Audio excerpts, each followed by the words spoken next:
Well, today we are in part 2 of this series that we're calling Right in the Eye.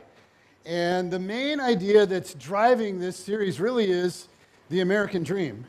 Or maybe we could say like the underbelly of the American dream, a sort of unspoken part of it that goes like this. I want the freedom to do what I want, when I want, with whom I want. And then if you notice there's a little asterisk, no there isn't, never mind, it never got up on there. There could be a little asterisk at the end of that that would indicate that we kind of add on a little saying, a little caveat to that. I want the freedom to do what I want, when I want, with whom I want, and we add the little caveat, we say, as long as it doesn't what? Hurt anybody. As long as it doesn't hurt anybody. And the problem is, and we looked at this last week, if you do this for very long, if you just pour yourself into this for very long, it's inevitable. You will hurt somebody eventually. For starters, you'll hurt you. You will eventually hurt you, and this might be shocking, but you are somebody. And then if you hurt you, it turns out that you hurt the people who love you. Like if you're a teenager and you hurt your parents who love you. You do. If you hurt you hurt whoever the people are in your world that love you. And we said that if you do this for very long, you'll eventually hurt the people with you. Right? You will eventually hurt some of the people with you. This is why as a parent, we get really concerned about who our kids are, who our kids are hanging out with, right? And this is one we don't usually think about that much, but if you do this for very long, you'll hurt the people coming after you. As we said last week, and again, please, if you were here or weren't here, don't take this the wrong way, but man, some of you guys are so dysfunctional. And as you've tried to figure out along the way how you got that way, as you've talked with a friend or with a counselor or whatever, what's obvious is that you had a parent that at some point lived by this. And as they did, they forgot to factor you in. And they said to themselves, well, this isn't hurting anybody. I should be able to do what I want, when I want, with who I want, because this isn't hurting anybody. But you look back now and you know very different, because it's hurt you as you look back on it your whole life. I want the freedom to do what I want, when I want, with whom I want. And this looks very different in different seasons, different stages of life, doesn't it? Because most of us remember when we were teenagers, I want what I want, when I want, with whom I want. And you remember what that looked like, right? And then there was your freshman year of college, right? That freshman year of college. Oh my gosh, some of you are smirking right now. I don't even want to know why you're smirking right now. And then there was your sophomore year, right? At a different college, right? Because you couldn't stay at your first college because you did whatever you wanted and it snowballed out of control and you wasted your parents' money and it became a mess.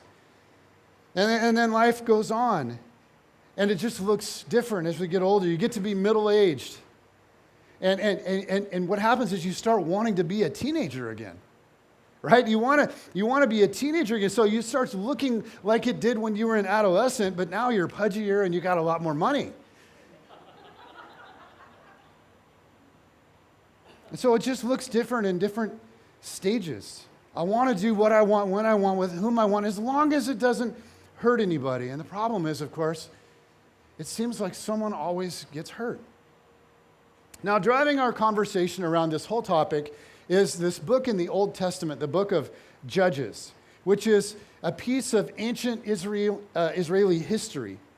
And it takes place in a very unique time period. We looked at this last week, but Moses, he leads the Israelites out of Egypt, okay, and they're out of slavery, and he guides them through 40 years in the wilderness, and then Moses dies. And Joshua, his right-hand man, leads them then into the Promised Land. And so they move into the Promised Land around 1380 BC. And then 330 years later, they got their first king, King Saul. And then came David, and then David's son Solomon, and then this whole litany of kings, and the kingdom divided, and it was crazy. But between the time of Joshua, when he first moved them into the Promised Land, and the days of the first king of Israel, was this period of Judges, this 330-year period where they had no king. Well, I mean, if you look at it, you go, that's not entirely accurate. They had a king. And the way that it was supposed to work was that God would be their king. It's a crazy idea. This thing they call a theocracy. God had given them his law, and they were supposed to follow the law, and so they didn't need a human king. God, Creator God, would be their king. It wouldn't be a monarchy, it would be a theocracy. And this was a completely foreign idea at the time. Every other surrounding nation had a king. Egypt had Pharaoh, right? All the nations had kings. The Canaanites, they had kings. But Israel was supposed to be a nation of law, a nation guided by principles, guided by laws, guided by common faith. God would be their king, and they would be his people. Revolutionary. And at first, this went great. It went so well. Joshua got them into the land, and they were all excited, and he got them all set up, and he tucked them all in, and everybody was happy, and everything was good. And then Joshua died. And then the problem started. And we see in the book of Judges, they would go through this similar cycle over and over and over. And it just kind of looked like this. They would disobey God. They would ignore his law. They would ignore his ways. And then there would be a disaster. It would turn out to be a mess. And so they would cry out to God, and God would deliver them. God would send them a deliverer to lead them through it. And then they'd say, oh man, that was horrible. We are never, ever, ever going to do that again. And we've all been there, and we've all done that at some point.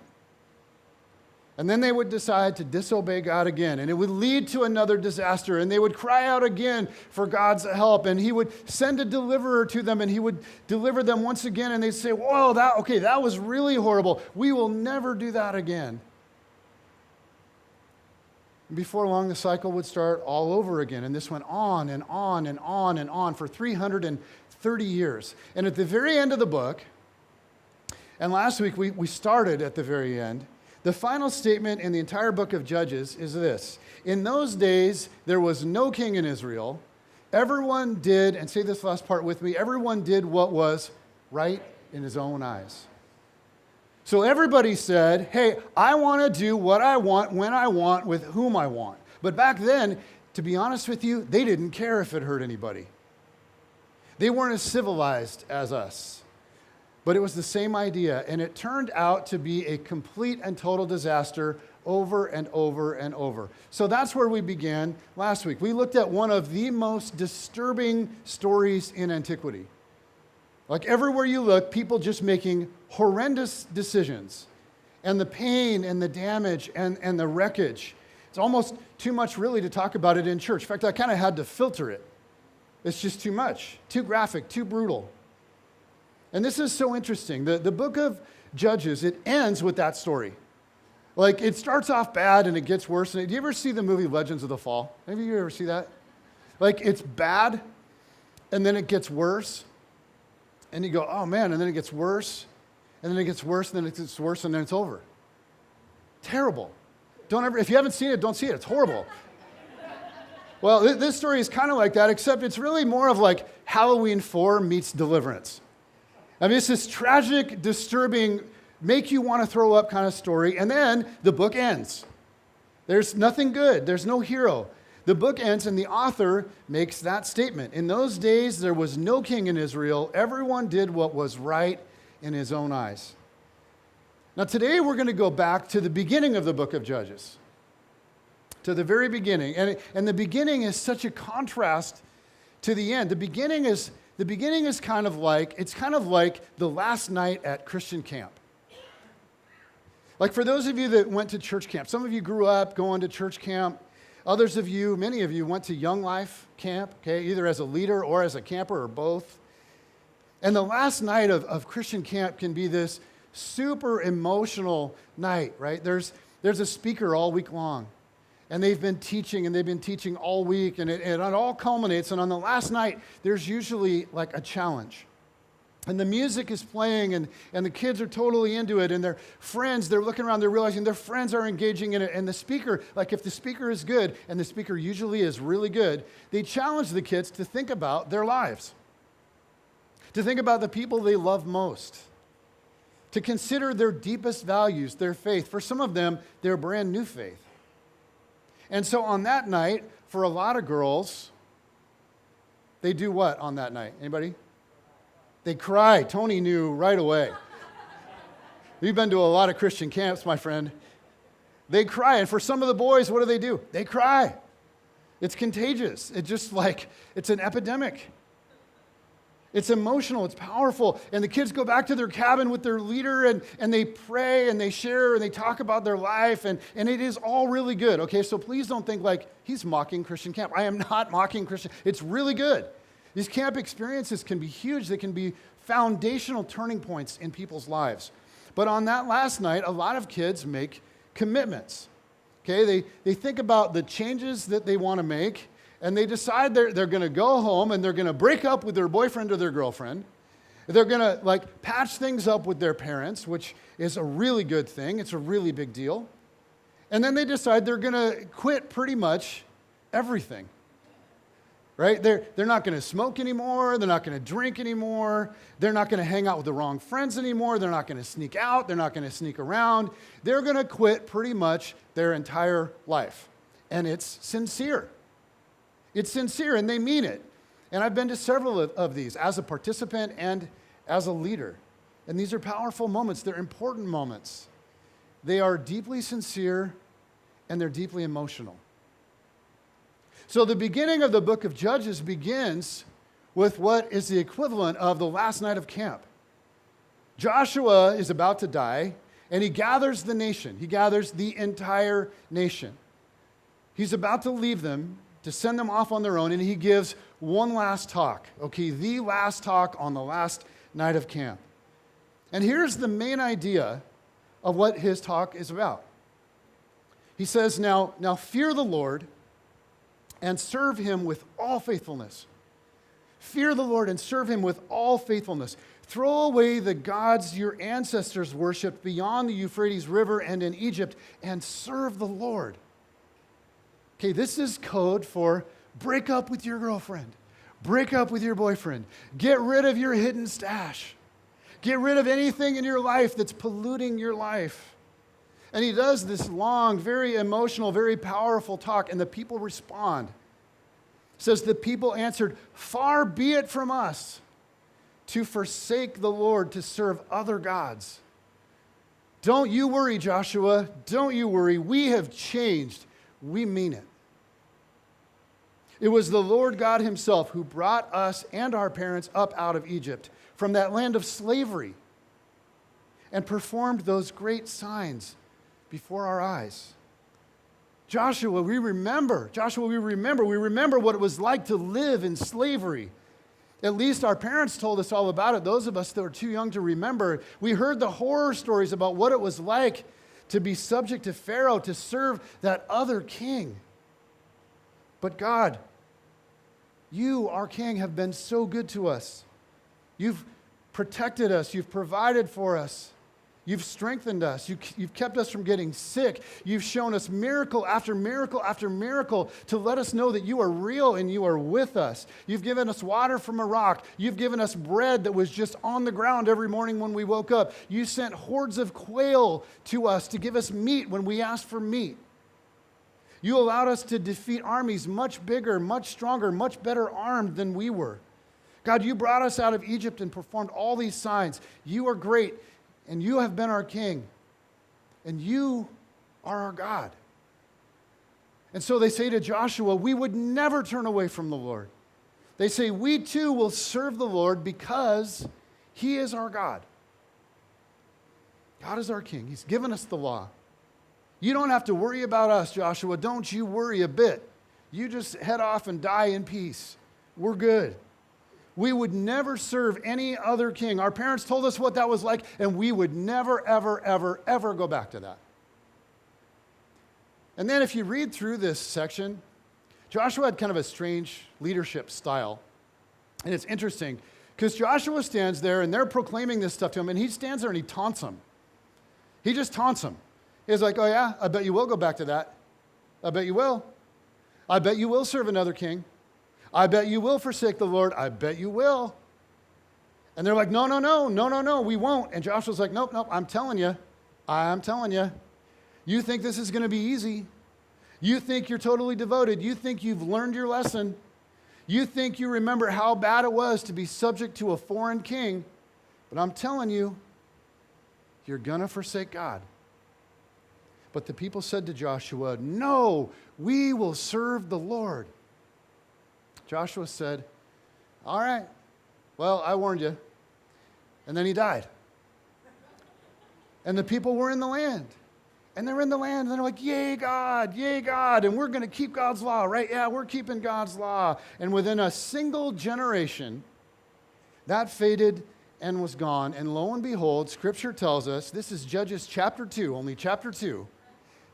Then the Israelites did evil in the eyes of the Lord and served the Baals.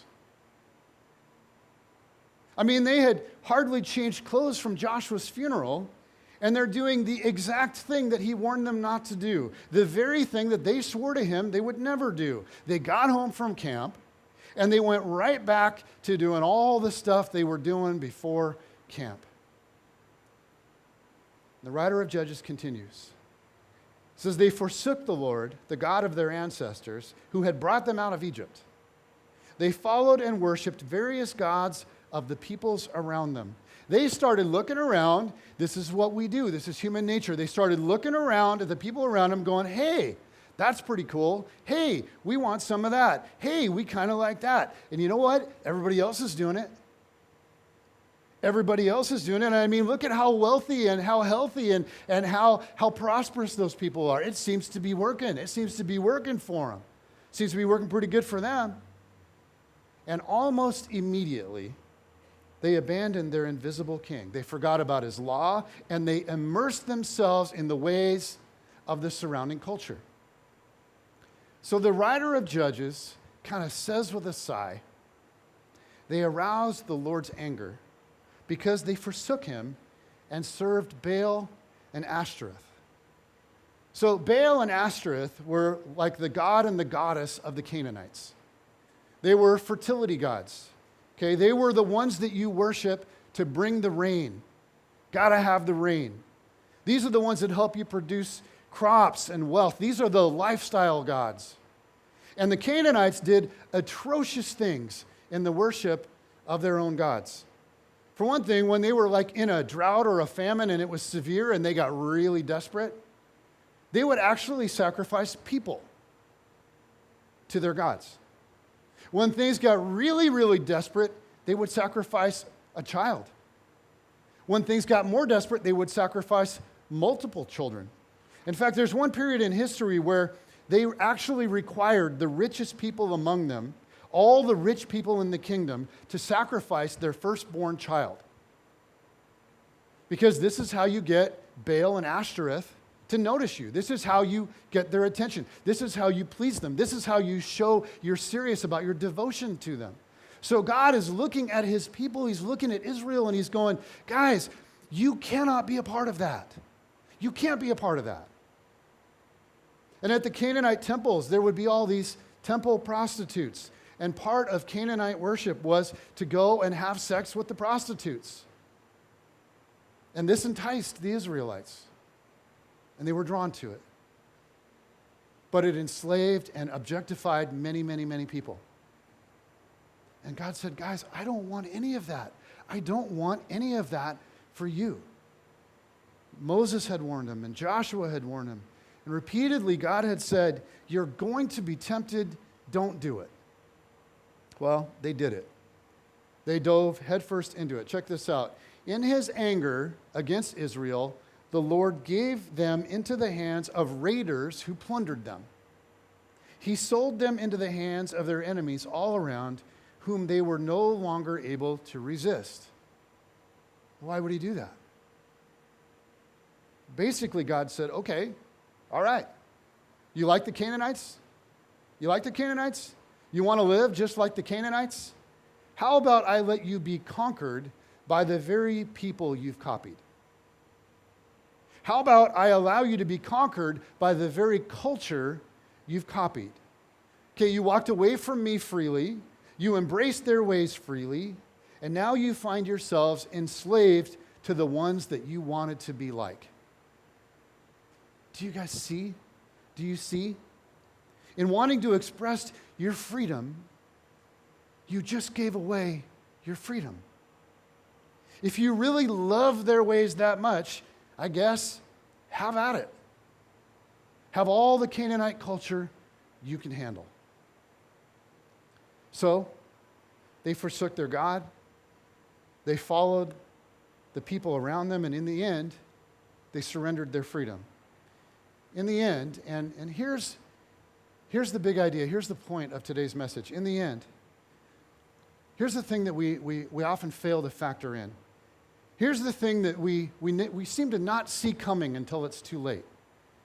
In the end, when we choose to do whatever we want, whenever we want, with whomever we want, in the end, it costs us our freedom.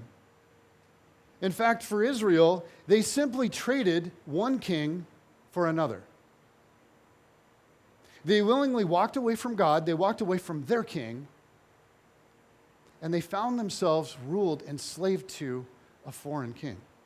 They simply traded one king for another. And this is what, for some reason, we never seem to see coming. And we all have a story like this, right? Christian or not, follower of Jesus or not, we all have a story. There was some point in your life where you did exactly what you wanted to do, and it cost you. You ignored your conscience, or you ignored really good advice, and you just said, you know what, I'm going to do this my way. And in the end, the exercise of your freedom cost you your freedom.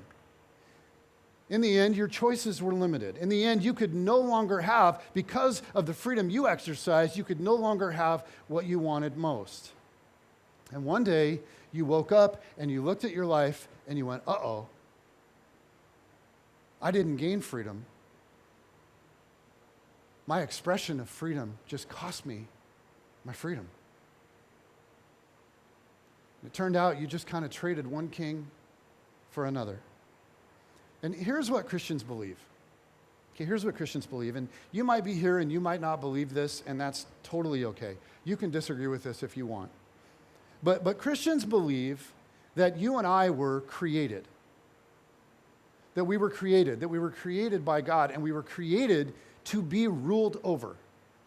Now, there's something deep in us that doesn't like that, right? We don't like that.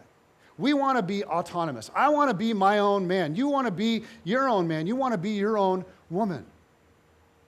But if Jesus was right, that's actually impossible.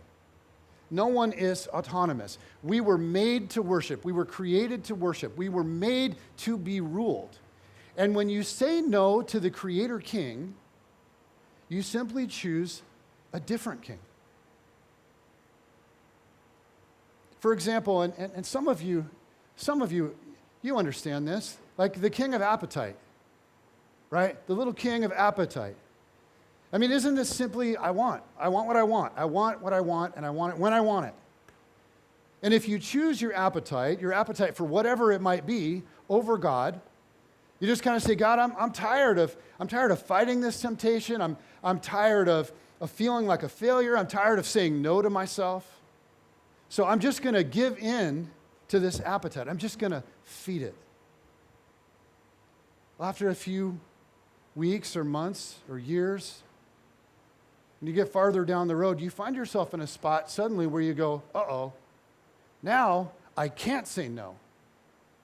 I can't say no. And suddenly you are, ruled by your appetite. You are ruled by your appetite. And what happened is simply this. You traded one king for another.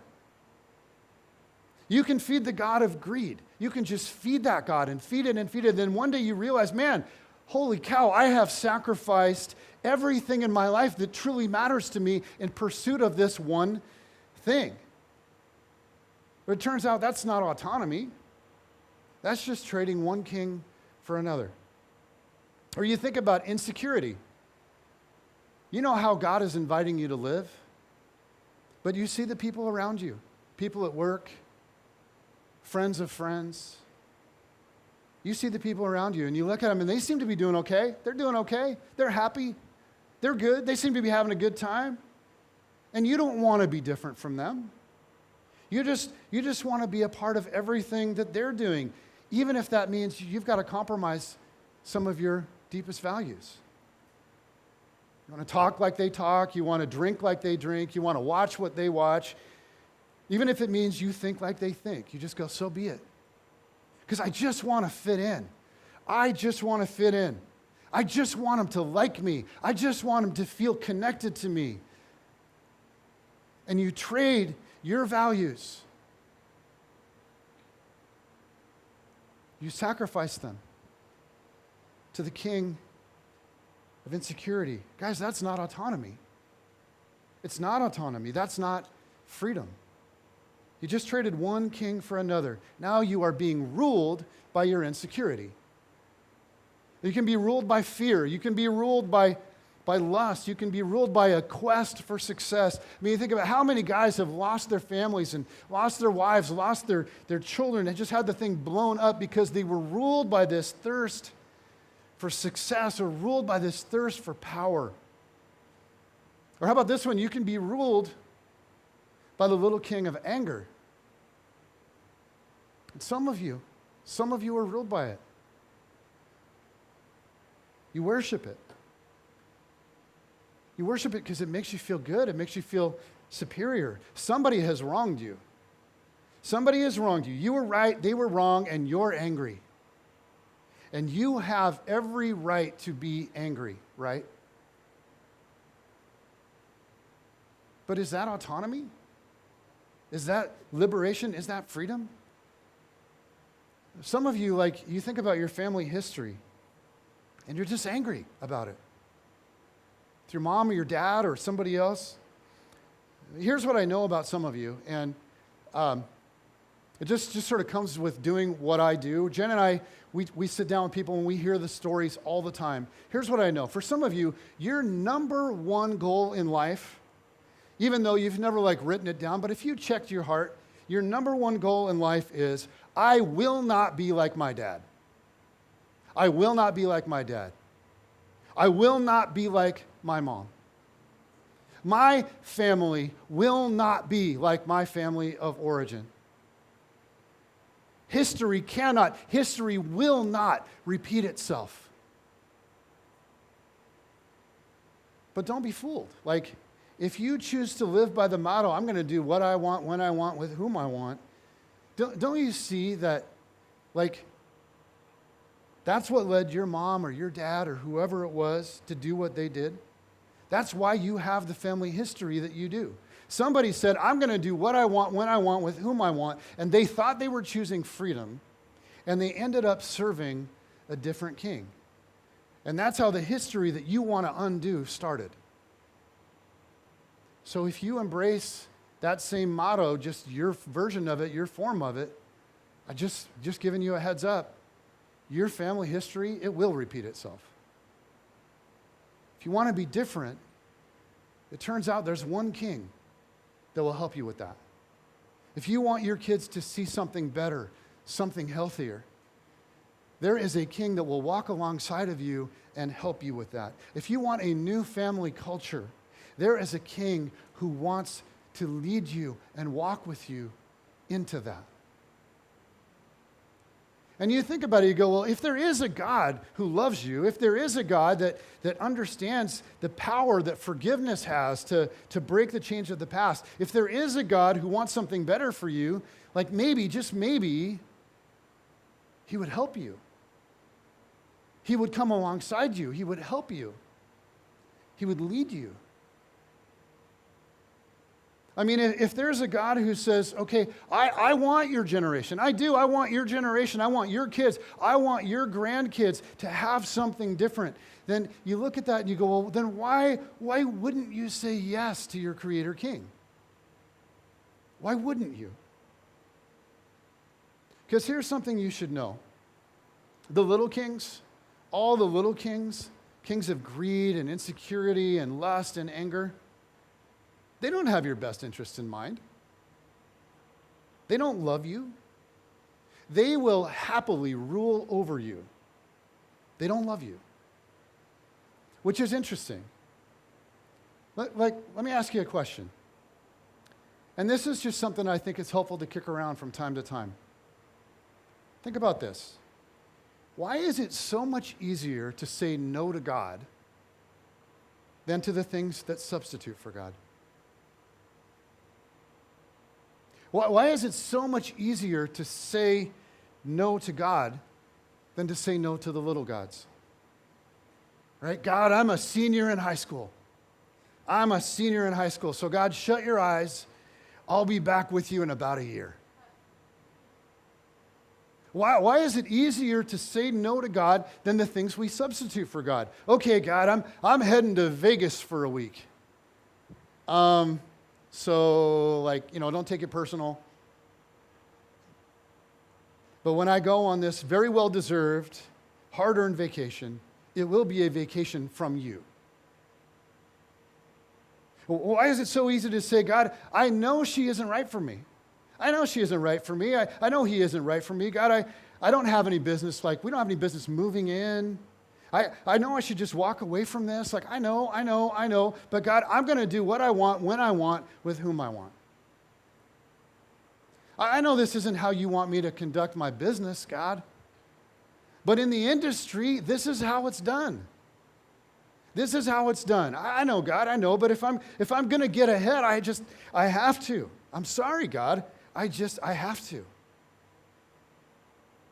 Why is it so much easier to say no to God than to the things we substitute for God?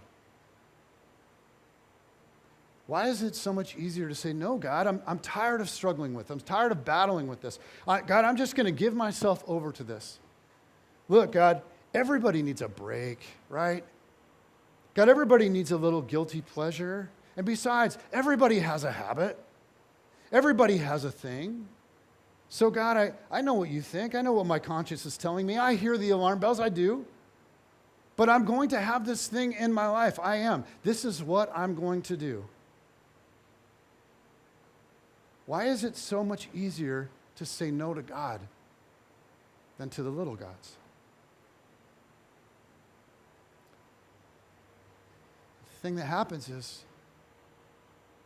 now that you'd like to say no to this thing, because it's become a problem, because it's become an addiction, because it's become the thing that's controlling you and limiting your life, it's wrecking you financially, it's blowing up your marriage, it's damaging your children.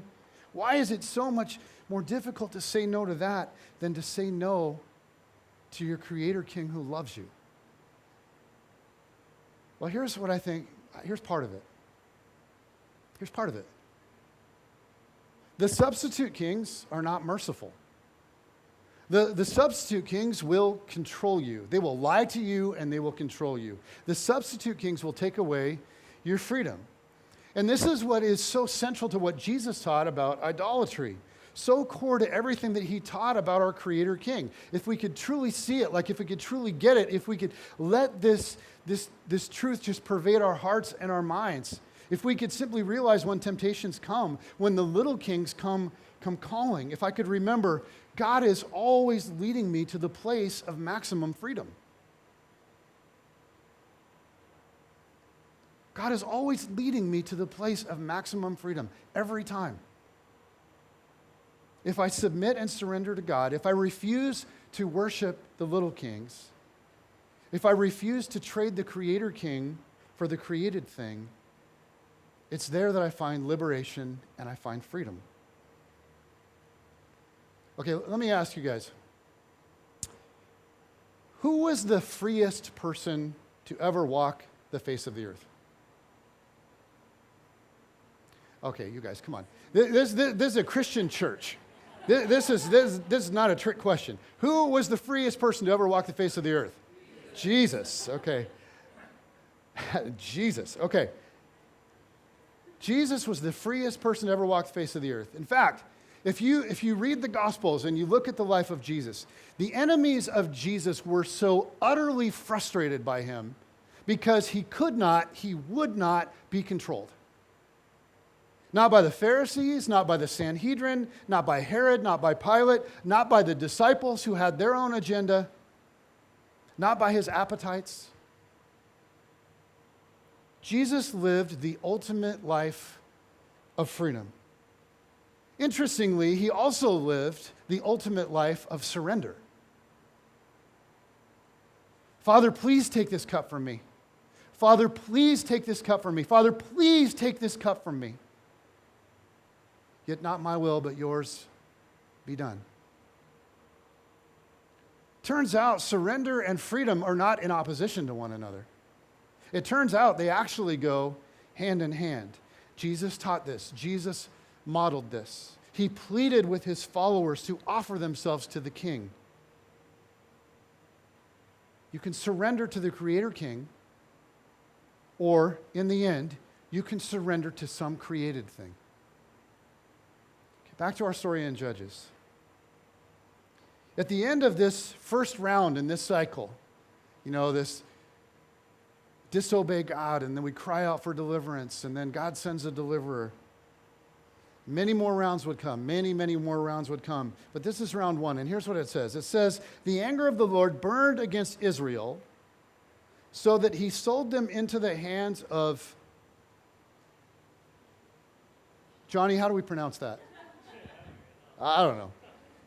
I'll take it slow. Into the hands of Cushan Rishathaim, king of Aram Naharaim, okay, to whom the Israelites were subject for 8 years. It's like God said, okay, you like the Canaanite ways? Why don't I give you a Canaanite king? At least you could pronounce my name. And for 8 years, they suffered at the hands of a man whose culture they had freely adopted, freely embraced. They suffered at the hands of a man whose gods they had freely chosen. But then, at the end of 8 long years, they did what many of us have done. Many of us have done time and time again. They did what some of you are ready to do, what some of you, honestly, you need to do. They threw up their hands and they said, oh God, we were fools. Oh God, we did the very thing you warned us about. Oh God, we thought that in expressing our independence, somehow we could gain more freedom. But now we see, now we know, in the pursuit of more freedom, we didn't gain anything, we just gave it all away. We've been conquered by the very king and the very culture we copied. And now, oh God, we don't deserve it, but God, would you please deliver us? And God said, yes. God said, yes, because I never stopped loving you. I never stopped loving you. And one of the most amazing things about the Christian faith, one of the things that's illustrated all throughout the story of God's relationship with the nation of Israel, is that God is first and foremost a merciful God. In fact, he is so merciful, he will not force his way on anyone. He will not force his way on you. He will let you choose. You know why you get to choose? You know why it's so easy to say no to God? Because our Creator King is a God of freedom and mercy. He offers us the freedom to walk away whenever we choose because God loves us. He loves you, and he wants you to love him back freely. So he allows you to trade him for the little kings. But here's what breaks his heart every time. Here's what breaks his heart. The more you choose the little kings, the more you miss out. The more you miss out. God will take you back. He will take you back every time. He will take you back again and again and again. But here's what you can't get back. You can't get that part of your life back. You can't ever get that part of your life back. You can't get your 20s back. You can't get your senior year in high school back. You can't get the first couple of years of your marriage back. You can't get the toddler years with your children back. They don't come back. You can't get your first marriage back. You may not ever be able to get your children back. You may never get your reputation back. God will take you back. He will take you back again and again and again, but you will have lost out on so much. And this is why Moses pleaded again and again, and Joshua pleaded, and this is why Jesus pleaded. They wanted us to internalize, God is always leading me to the place of maximum freedom. So I just want to close by asking you to think about your life, what's going on with you right now, these days. What are the little kings that are calling to you? What are the little kings that are wooing you? The things that promise liberation, but in the end will enslave you. As we close, I just want you to ask yourself, where am I tempted to chase false freedom and miss out on the freedom, the blessing that God wants to give me? Because you want to weigh that very carefully. God will take you back. He will take you back again and again and again. But what are you going to miss out on if you make that choice?